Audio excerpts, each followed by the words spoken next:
Sa ngalan ng Ama, ng Anak, at ng Espiritu Santo. Amen. Ang pagkapala ng ating Panginoong Jesucristo, ang pag-ibig ng Diyos Ama, at ang pakikipagkaisa ng Espiritu Santo, naway sumainyong lahat. At sumayo rin. Mga kapatid, sa hapag ng Panginoon, patuloy nating idulog ang ating mga panalangin at lahat ng mga panalangin pinaabot sa ating pong himpinan at sa ating pong programa. Kaya naman, upang tayo maging marapat gumanap sa banal na pagdiriwang, aminin natin ating pagkukulang at nagawang pagkakasala. Inaamin ko Sa makapangyarihang Diyos at sa inyo mga kapatid, na lubha akong nagkasala sa isip, sa salita, sa gawa, at sa aking pagkukulang. Kaya isinasamo ko sa mahal na Birheng Maria, sa lahat ng mga anghel at mga banal, at sa inyo mga kapatid, na ako'y ipanalangin sa Panginoong ating Diyos. kaawaan tayo ng makapangyarihang Diyos, patawarin tayo sa ating mga kasalanan, patubayan tayo sa buhay na walang hanggan. Amen. Panginoon, kaawaan mo kami. Panginoon, kaawaan mo kami. Kristo, kaawaan mo kami. Kristo, kaawaan mo kami. Panginoon, kaawaan mo kami. Panginoon, kaawaan mo kami. Manalangin tayo. Ama naming makapangyarihan, patawarin mo ang aming mga utang, sapagkat kami hindi makababayad ng lubusan. Kaya't makaligtas nawa kaming tanan, pakundangan sa pagdalangin ng mahal na Birheng Ina ng Diyos para sa aming kabutihan, sa pamagitan ni Jesucristo, kasama ng Espiritu Santo, magpa sa walang hanggan. Amen. Pagbasa mula sa aklat ng mga panaghoy. Walang awang winasak ng Panginoon ang lahat ng nayon ni Jacob. Sinira niya ang matitibay na kuta ng lupain. Ang kaharian at mga pinuno nito'y kanyang ibinagsak at inilagay sa kahihiyan. Tahimik na nakalupasay sa lupa ang matatanda sa Jerusalem. Naglagay sila ng abo sa ulo at nagdamit ng sako. Ang mga dalaga sa Jerusalem ay nakaluhod na, ang mukha'y halos sayad sa lupa. Namumugto ang mga mata ko sa kaiiyak. Bagbag na bagbag ang aking kalooban. Matindi ang pagdadalamhati ko dahil sa kapahamakang sinapit ng aking bayan. Nakahandusay sa mga lansangan ang mga bata at ang mga sanggol. Nag-iyakan sila at patuloy na humihingi ng pagkain at inumin. Nanlulupaypay sila na parang mga sugatan sa mga lansangan. Unti-unting nangangapos ang kanilang hininga sa kandungan ng kanilang mga ina. Ano ang masasabi ko sa iyo, O Jerusalem? Jerusalem, lungsod na pinakamamahal ko, saan kita maitutulad upang ika'y maaaliw, sapagkat sinlawak ng dagat ang iyong kasiraan? Sino ang maaaring magpanauli sa iyo? Ang sinasabi ng inyong mga propeta ay pawang kasinungalingan. Dinadaya nila kayo at hindi nila paglalantad ang inyong kasamaan. Pinapaniwala nila kayo na hindi na ninyo kailangang magsisi sa inyong mga kasalanan. Dumaing ka ng malakas sa Panginoon, Jerusalem. Araw-gabi, bayaan mong umagos ang iyong luha gaya ng ilog, huwag kang titigil ng kaiiyak. Bumangon ka't humiyaw ng ulit-ulit sa magdamag, sa bawat pagsisimula ng oras ng pagbabantay. Kumbaga sa tubig, ibuhos mo sa harapan ng Panginoon ang laman ng iyong puso. Itaas mo sa Kanya ang iyong mga kamay, alang-alang sa iyong mga anak. Nanlulupaypay sila sa gutom, nakahandusay sa mga lansangan. Ang salita ng Diyos. Salamat sa Diyos. Iyong laging gunitain, mga lingkod mo'y butihin. Iyong laging gunitain, mga lingkod mong butihin. Bakit kami, Panginooy, itinakwil habang buhay? Mainit ang hininga mo sa tupa ng iyong kawan? Iyo sanang gunitain ang tinipo mo nung una, yaong lahing tinubos mo't itinakda na magmana. Bundok ng siyong tinirhan mo'y gunitain mo na sana. Iyong laging gunitain, mga lingkod mong butihin. Lapitan mo yaong labi na winasak ng kaaway. Ang labi ng santuaryo mong sinira ang bawat bagay. Ang loob ng iyong templo, hindi nila iginalang. Sumisigaw na nagtayo ng kanilang Diyos-Diyosan. Ang lahat ng nasa loob na sangkap na mga kahoy, magmula sa pintuan mo'y sinibak at pinalakol. Iyong laging gunitain, mga lingkod mong butihin. Ang lahat ng inukitang mga kahoy sa paligid, dinurog at pinalakol niyaong mga malulupit. Yaong banal na santuaryo ay kanilang sinigaan. Nilapastangan nila't winasak ang templong banal. Iyong laging gunitain, mga lingkod mong butihin. Yaong tipang ginawa mo ay huwag mong lilimutin. Ang masamay naglipanas sa pook na madidilim. Laganap ang karahasan kahit saan sa lupain. Huwag mo sanang itutulot ng api mapahiya. Bayaan mong ang ngalan mo'y purihin ng dukhat aba. Iyong laging gunitain, mga lingkod mong butihin.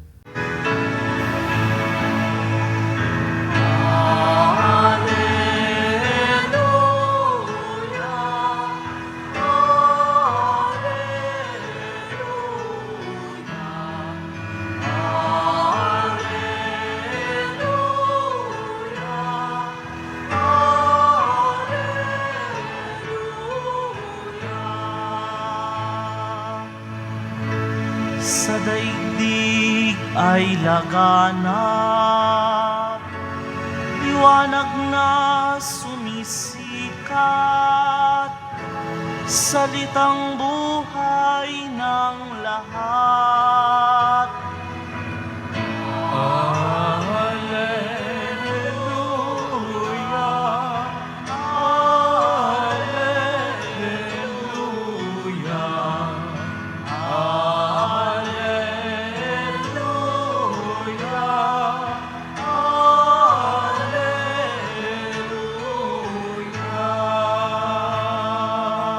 Inako ni Hesukristo ang sakit ng mga tao upang matubos niya tayo.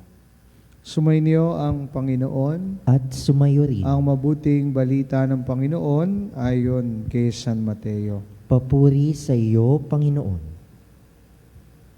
Noong panahong iyon, pagpasok ni Jesus sa Capernaum, lumapit ang isang kapitang Romano at nakiusap sa kanya, "Ginoo, ang alipin ko po'y na-paralysis. Siya, nakaratay sa amin at lubhang nahihirapan. Paharoon ako at pagagalingin siya," sabi ni Jesus. Ngunit sumagot sa kanyang kapitan, "Ginoo, hindi po ako karapat-dapat na puntahan pa ninyo sa aking bahay. Sabihin po lamang ninyo at gagaling na ang aking alipin. Ako'y nasa ilalim ng mga nakakataas na pinuno at ako man ay may nasasakupang mga kawal. Kung sasabihin ko sa isa, humayo ka at siya'y humahayo at sa iba, halika, siya'y lumalapit at sa aking alipin, gawin mo ito at ginagawa niya." Namangha si Jesus nang marinig ito. At sinabi niya sa mga taong sumusunod sa kanya, "Sinasabi ko sa inyo na hindi ako nakatagpo ng kahit sa Israel ng ganito kalaking pananalig. Tandaan ninyo, marami ang darating buhat sa silangan at kanluran at dudulog sa hapag na kasalo nina Abraham, Isaac at Jacob sa kaharian ng langit. Ngunit marami sa lipi ng Israel ang itatapon sa kadiliman sa labas. Do'y mananangi sila at mangangalit ang kanilang ngipin. Sinabi ni Jesus sa kapitan, umuwi na kayo. Mangyayari ang inihiling ninyo ayon sa inyong pananalig. Noy di gumaling ang alipin ng kapitan. Pumunta si Jesus sa bahay ni Pedro at doon nakita niya ang biyenan nito, nakahiga at inaapoy ng lagnat. Inawakan ni Jesus ang kamay ng babae at nawala ang lagnat nito. Pagkatapos bumangon ito at naglingkod sa kanya. Nang gabing iyon, dinala kay Jesus ang maraming inahalinhan ng mga demonyo. Sa isang salita lamang ay pinalayas niya ang mga masasamang espiritu at pinagaling ang lahat ng may karamdaman. Ginawa niya ito upang matupad ang sinabi ni Propeta Isaías. Kinuha niya ang ating mga kahinaan at binata ang ating mga karamdaman. Mga kapatid, ang mabuting balita ng ating kaligtasan. Pinupuri ka namin, Panginoong Hesukristo. Mapagpalang umaga po ng Sabado, mga kapanalig. At muli ho, magpasalamat tayo sa Diyos sapagkat tayo po'y nagkatipon on air para ho magsama-sama sa hapag ng Panginoon at kanyang busugin ng kanyang katawan at dugo. Lalo na sa mga makapangyarihan niyang salita na maaring magpabanibago sa atin, no? Sa ating pag-aalab na sundin ang kalooban ng Diyos sa ating buhay. Napakaganda po ng mga pagbasa sapagkat ito po'y tumutukoy sa ninanais natin at pinapanalangin araw-araw dito sa Veritas, lalo na po sa ating programang Healing Touch, no? Na gumaling tayo sa anumang karamdaman sapagkat makikita po at marinig natin ang mga kwento ng pagpapagaling ng ating Panginoon. Doon sa alipin ng isang kapitan, sa biyenan ni San Pedro, at yung mga dinala sa kanyang mga iba't ibang karamdaman at inaalyan ng demonyo, pinagaling ng ating Panginoon. Isa lamang po ang ibig sabihin, mahal tayo ng Diyos at nais niya ang kabuuan ng ating kalusugan at pangangatawan. Kaya kung minsan, alam niyo po, natetempa ko bilang pare na hilingin sa Diyos na talagang maging healer ako. Dahil marami po nagpapapray over, marami po nagpapadasal, at kung minsan maraming beses sinusubukan ko yung pray over ang mga tao, pero yun nga, wala naman nagko-confirm na napagaling ko sila. So, walang healing talaga na nangyayari. No? Pero alam niyo po, sa aking sinabi, narinig natin sa Ebanghelyo kung paano pinagaling ng ating Panginoon ang iba't uri ng karamdaman. No? Lalo na po ay doon sa alipin ng kapitan, no, na pinagaling at humanga ang Panginoon sa kanyang pananampalataya. No? Kaya siguro mabilis sinabi ng Panginoon na pagagalingin niya ang alipin niya ng kapitang ito. Alam ko po, sa buhay natin, marami tayong concerns, kasama na po dyan ang ating mga sakit, at inaalala natin ang ating kalusugan sa hinaharap. Kaya sana po ay magbigay ng lakas sa atin ang Ebanghelyo ngayong araw na patuloy na magtiwala sa Diyos, dagdagan ang ating pananampalataya, dahil ito ang magpapagaling sa ating anumang klase ng karamdaman. Magandang halimbawa ang kapitan, no? Sa ating Ebanghelyo, although ito ay kwento ng tatlong magkakaibang pagpapagaling ng ating Panginoon. Pero makita ho natin na ang kapitan kulang sa kaalaman sa pananampalataya, kulang sa relihiyosong mga rituals, no? Pero makita niyo kung paano niya nirespeto, minahal, at inaruga ang kanyang alipin na nagpapakita rin ng substansya ng kanyang malalim na pananampalataya. Kaya, faith that saves, born out of humility, mercy, and courage. Pero, sabi ko kanina, minsan sinasabi ko, maging healer ako, Siguro kayo rin po kung minsan ay nagwi-wish ng ganyan. Pero siguro, hindi na mahalaga kung healer tayo. Kasi ang mahalaga ay mapakinggan natin sa ating Panginoon ang mga katagang gumawa ka ng kabutihan, magpakumbaba ka, magbigay ka ng awa at maging matapang ka. Dahil itong mga ito ay maghahatid ng kagalingan sa iyo at sa iyong kapwa. Hindi mo na kailangan ng title, no? Healer, whatever. Ang importante, marinig mo sa Panginoon, do acts of humility, mercy, and courage. So that you might heal and save others through you, no? Sa pamamagitan ng paggamit sa iyo ng Panginoon bilang instrumento ng pagpapagaling. Kaya tularan natin ang kapitan sa Ebanghelyo ngayong araw na nagpakita ng respect, love, and demonstrated, no, how he respected the human person and show us the substance of his deep faith to the Lord that brought healing to his servant. So, yun po, yun ang mahalaga kung gusto natin ng title, hindi na ho yan. Ang mahalaga, pakinggan natin ang Panginoon na inibitahan tayo magpakumbaba, gumawa ng charity, maging maawain at higit sa lahat, magkaroon ng lakas at malalim na pananampalataya sa kanila. Dahil yan din po ay maghahatid ng siguradong kagalingan sa atin at sa mga taong ating pinaglilingkuran.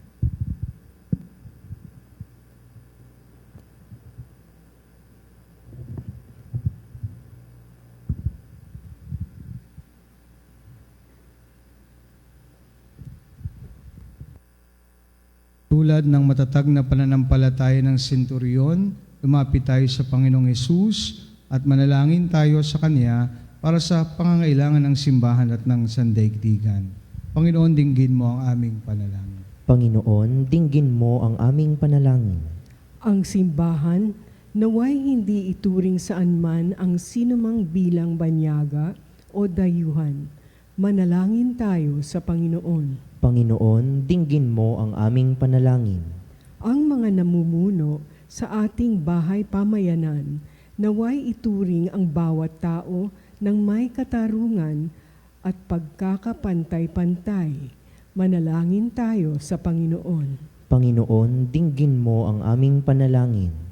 Ang mga taong may kakaibang paniniwala, lahi o pinagmulan, naway matutunan nating tanggapin at unawain. Manalangin tayo sa Panginoon. Panginoon, dinggin mo ang aming panalangin.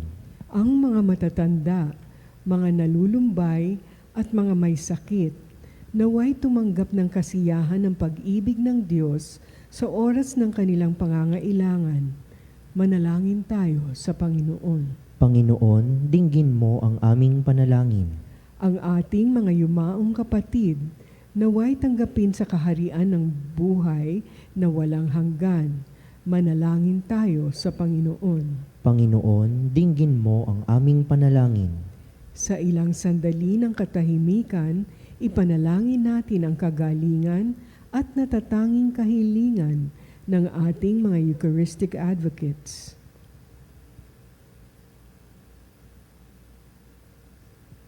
Manalangin tayo sa Panginoon. Panginoon, dinggin mo ang aming panalangin.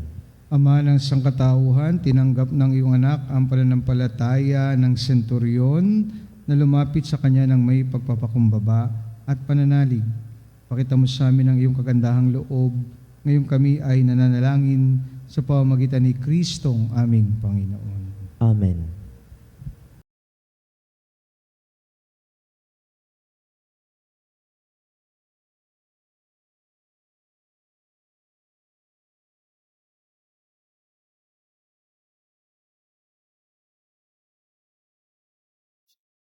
Aming hatid, alay na ito, ang tinapay na nagmula sa pagpapala mo.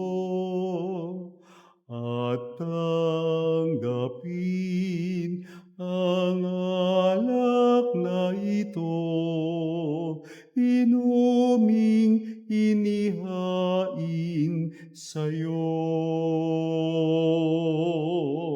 mahal naming Diyos, inyong tanggapin ang munting alay mula sa amin. Buong puso naming hihintayin pagpapala na aming hiling.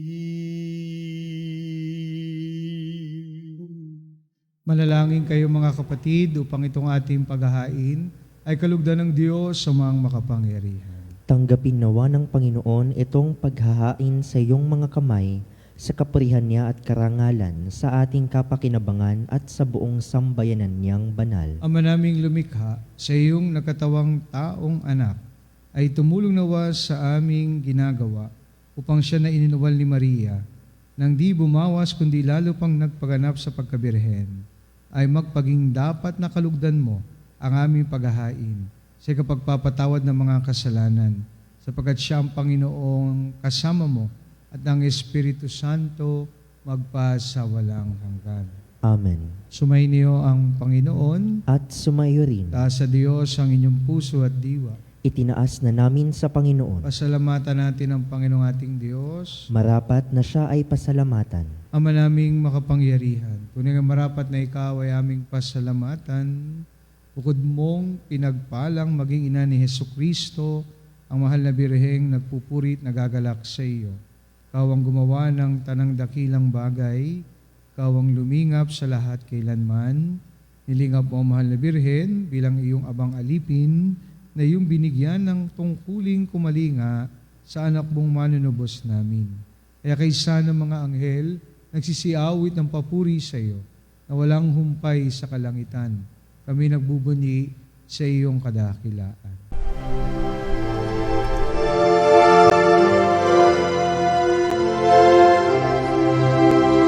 Santo, Santo, Santo, Panginoong Diyos makapangyarihan, napupuno ang langit at lupa ng kalwalhatian mo.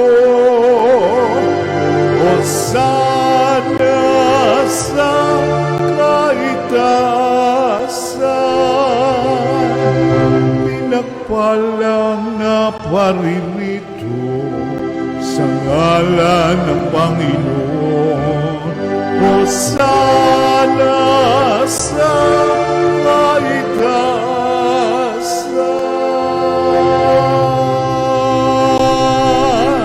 Ama naming banal, ikaw ang bukal ng tanang kabanalan, kaya't sa pamagitan ng iyong Espiritu, gawin mong banal ang mga kaloob na ito, upang para sa amin maging katawan na dugo ng aming Panginoong Hesukristo. Bago niya pinagtiis ang kusang loob na maging handog, hinawakan niya ang tinapay, pinasalamatan kaniya. Pinaghati-hati niya yon, niniabot sa kanyang mga alagad at sinabi, tanggapin ninyong lahat ito at kanin, ito aking katawan, na ihahandog para sa inyo.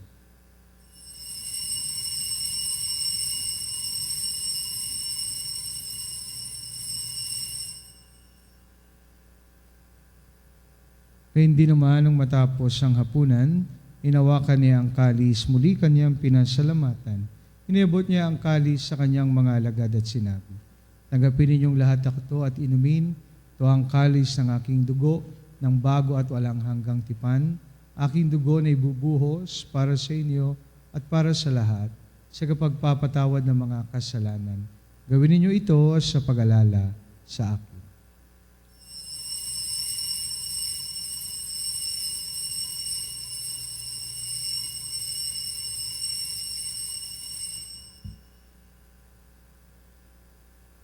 Pagbunyi natin ang misteryo ng pananampalataya.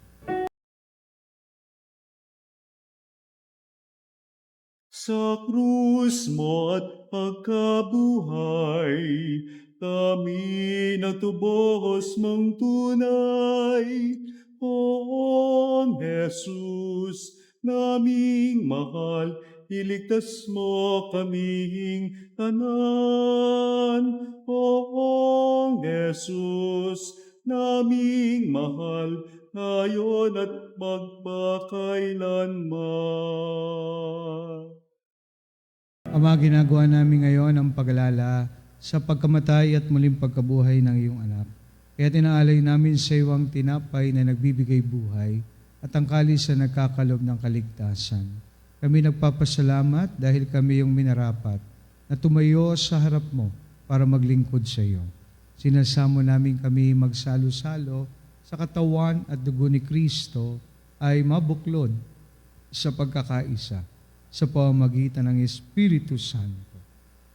Ama, lingapin mo ang iyong simbahang laganap sa buong daigdig. Puspusin mo kami sa pag-ibig, kaisa ni Leon na aming Papa, ni Elias naming Obispo at ng Tanang Kaparian. Alalahanin mo rin ang mga kapatid naming nahimlay na may pag-asang sila'y muling mabubuhay.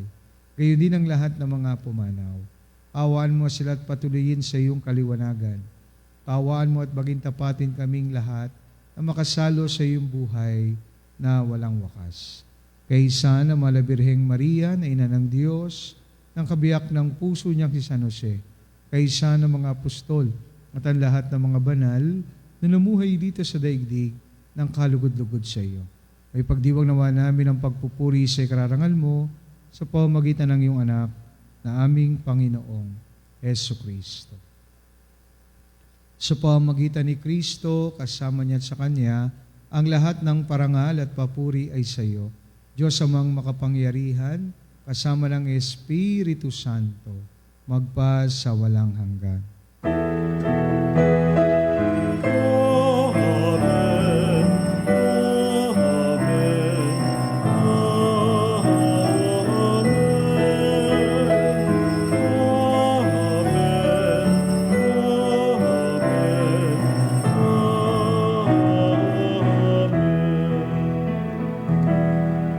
Dumulog tayo ngayon sa ating Ama, sa panalangin na itinuro sa atin ng ating Panginoon.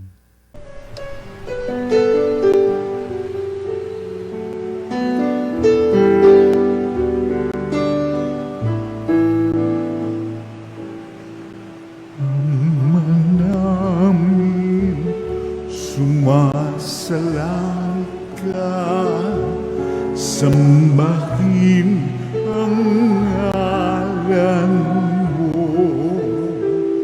mapasamin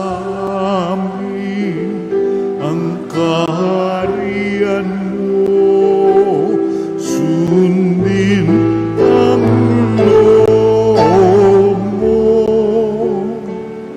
dito sa lupa para nang sa langit. Bigyan mo po kami ngayon ng aming kakanin sa araw-araw at patawarin mo kami sa aming mga sala para ng pagpapatawan namin sa nagkakasala sa amin. At huwag mo kaming ipagdulot sa tukso, at yadya mo kami sa lahat ng masama. Hinihiling namin kamedya sa lahat ng masama, pagkalooban ng kapayapaan araw-araw, iligtas sa kasalanan, at ilayo sa lahat ng kapahamakan, samantalang aming pinananabikan ng dakilang araw ng pagpapahayag ng tagapagligtas naming si Heso Kristo. Sapagkat iyo ang kaharian at ang kapangyarihan at ang kapurihan magpakailanman. Amen. Panginoon Heso Kristo, sinabi mo sa iyong mga apostol, kapayapaan ang iniiwan ko sa inyo, aking kapayapaan ang ibinibigay ko sa inyo. Tungayan mo aming pananampalataya at huwag ang aming mga pagkakasala. Pagkalooban mo kami ng kapayapaan at pagkakaisa, ayon sa iyong kalooban, kasama ng Espiritu Santo, magpa sa walang hanggan. Amen. Kapayapaan ng Panginoon ay laging sumainyo. At sumayo rin. Magbigayan po tayo ngayon ng kapayapaan sa isa't isa. Peace be with you all.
Mga kapatid, narito si Jesus, ang kordero ng Diyos, na nagalis sa mga kasalanan ng sanlibutan. Kapalad tayong lahat na inanyayahan sa kanyang banal na piging. Panginoon, hindi ako karapat-dapat na magpatuloy sa iyo, ngunit sa isang salita mo lamang ay gagaling na ako. Katawan na dugo ni Kristo, naway magatid sa atin sa buhay na walang hanggan. Amen. Katawan ni Kristo. Amen.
Nalangin tayo.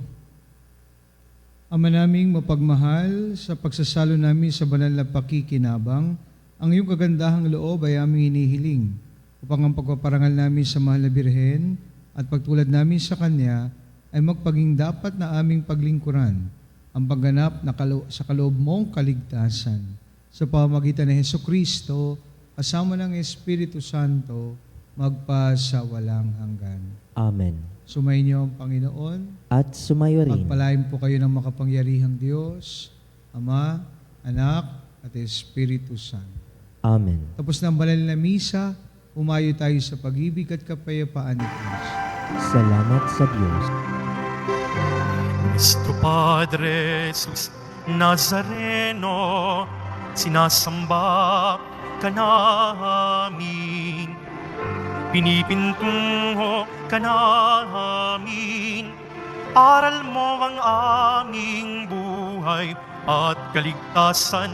Nuestro Padre Jesus Nazareno, iligtas mo kami sa kasalanan.